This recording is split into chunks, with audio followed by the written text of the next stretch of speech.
In this hike today, we explored our way to Beehive Peak, which isn't anything new, but our route is.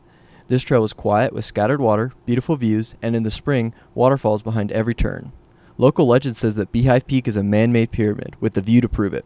We decided to take a new trail to one of the most recognizable peaks in Sevier County with an elevation of just over 9,000 feet. Howdy, it's Kevin and Talmadge with Gone Rogue Adventures here with Steven from Utah Viv Adventures. We're going to actually go and scout out this trail, which is called Red Canyon. It goes up to a very iconic little peak that you can see from most of Sevier County called Beehive Peak. It looks like a pyramid. So we are going to go see if there's any places for rappelling or anything other cool to do, and then possibly in the future this will be a guiding package that we'll offer to up this canyon. So I'll stop and show anything interesting on this trip. I think this is going to be our first video here. I think you've come from our Gone Rogue Games channel. You might know that we've done quite a bit of content of just hiking up trails. But a lot of that is focused more on my shop and kind of the business aspect of that. So this channel I think we're going to dedicate towards just going up all the beautiful area here in Sevier County, because this place is just a hidden gem and it's actually very, very underutilized, and it's just ripe for the pickings for cool adventures. Here's the first cool little cliff we've come across. Probably why they call it Red Canyon, because we get the red rock down there. And we've got a whiny dog. The whiny dogs. More of this water carved rock.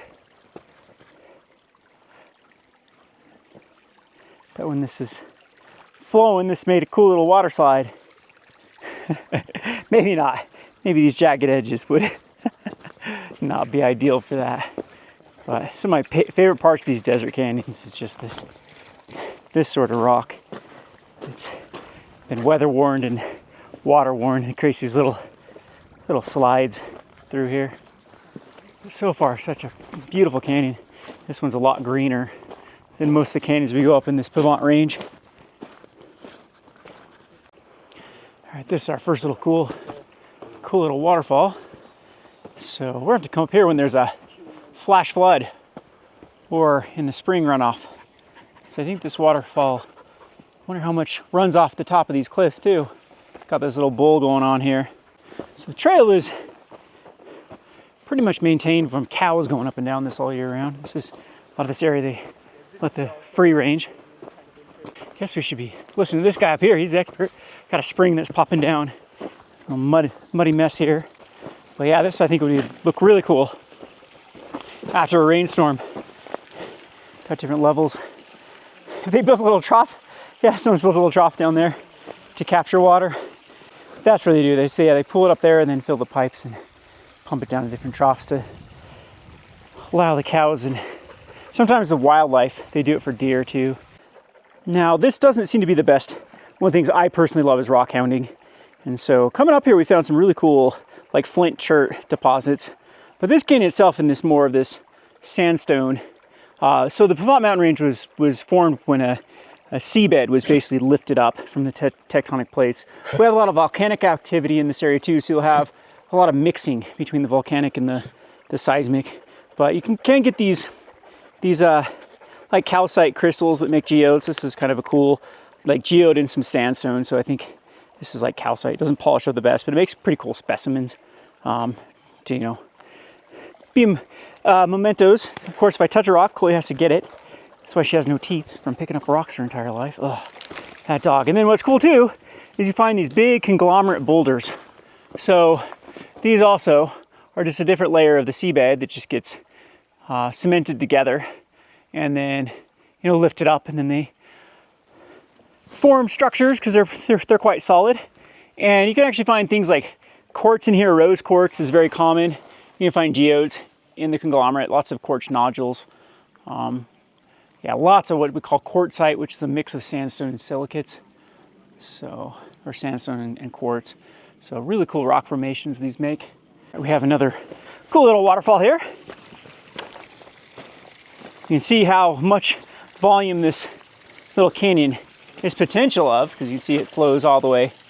I think, again, this would be really, really cool during like a flash flood to come watch the water barreling down. So the flash floods actually get Pretty epic here, because as you see, there's nowhere for water to go. Once it rains here, and I think like the other day we got, I think they said 1/5 of an inch of rain, if I remember correctly. And I bet it was pretty crazy coming down through this little wash. As I stated, these mountains go up to about 10,000 feet, and they're like 15 miles across. So when a storm comes through and there's that elevation gain and nowhere for the water to go, they always go to the lowest place possible, which is these little canyons. And that's how these form these awesome formations.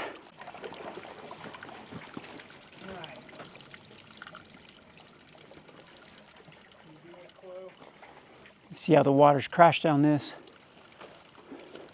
Might make a pretty cool rappel. These canyons have interesting water tables. So we just passed these little waterfalls here, and now there's no water again, just little drips. So there's always a water table and kind of an underground river that is saturated before these kind of gullies fill up with water.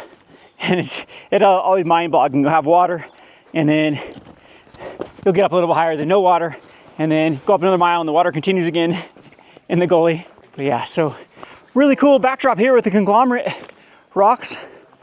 The cemented conglomerate, lots of quartzite in there, and these red rock cliffs. Loving the shade back in here. Now we're getting deeper in the canyon. Yeah, so speaking of the water table, we're up a little higher, and this is what I'm talking about. So we got this little awesome little waterfall, I'm sure, when the water's running. Carves into this conglomerate rock. And no water coming down it. But you can see up. It seems like every little corner we turn, there's another one of these waterfalls.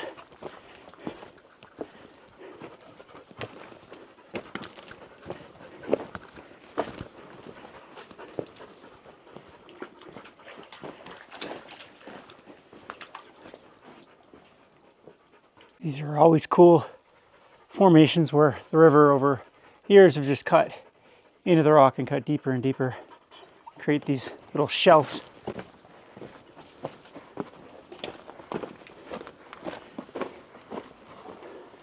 Even trees growing out the side of them.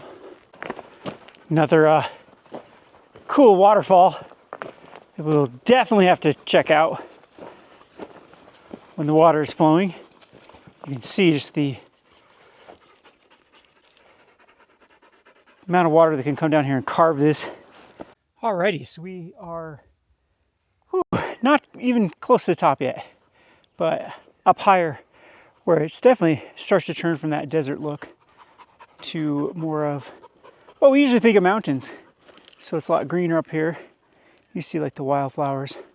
Some burnt out trees. I don't know when last time this burnt up here, but got a lot of wildfires in the area actually raging right now. These are incredibly tough to fight, especially this year how dry it is. So, yep, we have a little bit ways to go.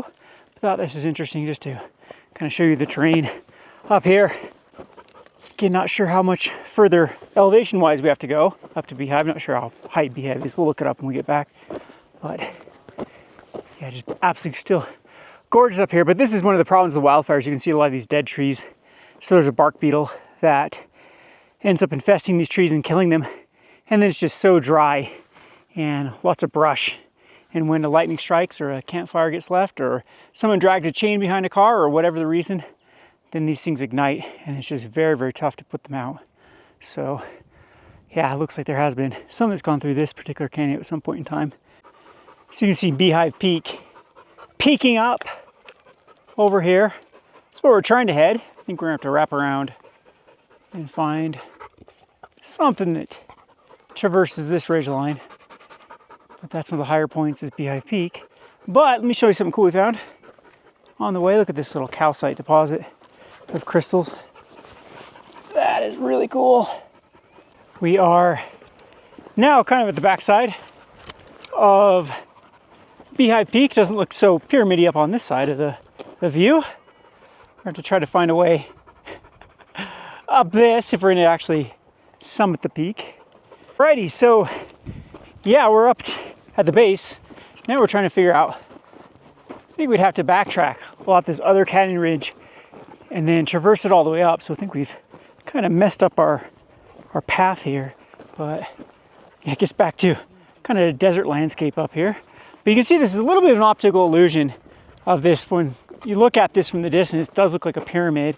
You can see that probably it captures, the perspective captures this triangle going up from the base down there all the way up to the peak here. And it looks way more like a pyramid than it does up top. As you can see, we were trying to find, there's this first, like limestone I think is what it is, kind of cliff ridge that goes all the way along here, which is definitely going to be inaccessible with the dogs. And we might be able to get from the backside. We'd have to traverse all the way back over on these hills. So we're deciding what we want to do, if we actually want to go for the entire climb day. I know there's a road that goes up on the other side that is accessible, and then you can get actually pretty close to the cliff on that side. But this is definitely a cool view from this angle. But I think maybe this path over here, you probably check around there to see if that's actually accessible. Get around, and hopefully there's not a cliff on the other side, and make it up as close as possible to Beehive Peak. So this one is known as a tricky climb. I've read some guides about people who've done it before. It's not the most approachable peak in this mountain range, but it definitely is one of the more interesting ones. So we're hiking up this steep mountain, trying to get to the top here. I think we're gonna get stuck by these cliffs, trying to find our way around them. But look at this. There's a rock lodged in this tree. All right, so we're at the top of the cliff you saw earlier. There it is. We are cliffed out though. We cannot find a way around this like perimeter that it makes of this cliff ridge. So unfortunately, past here is just more cliff and a lot of wind, as you can hear. But there's the other side of Beehive. Let's go ahead and try to get a little bit of view. Over here, my legs are spent. They are jelly. So yeah, the whole problem is now on the backside of Beehive Peak is a complete cliff over here as well. So what we're thinking about doing is probably to try to summit this peak. There's a road that goes up and drives all the way around this ridge. I'll probably have to start somewhere there and hug this ridge and hopefully get up. I think from this end is a way to get up Beehive Peak. But I think we've come to pretty much the top of where, I mean, we could skirt around this and maybe find some accessible spots. So being as tired as we are, you know, with jelly legs and 3 dogs, probably isn't the smartest idea to try to see, especially when you have daredevil dogs. Chloe, stick around. Chloe, stick.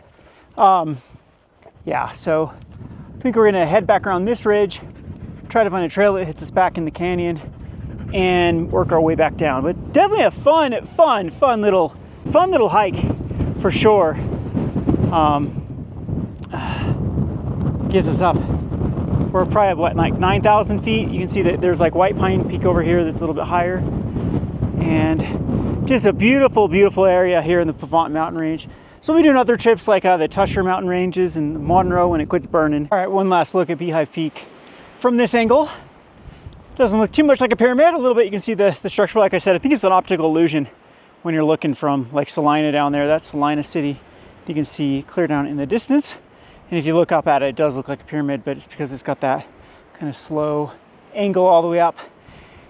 So yeah, next time we'll definitely take the road over and see if we can find a path up this way.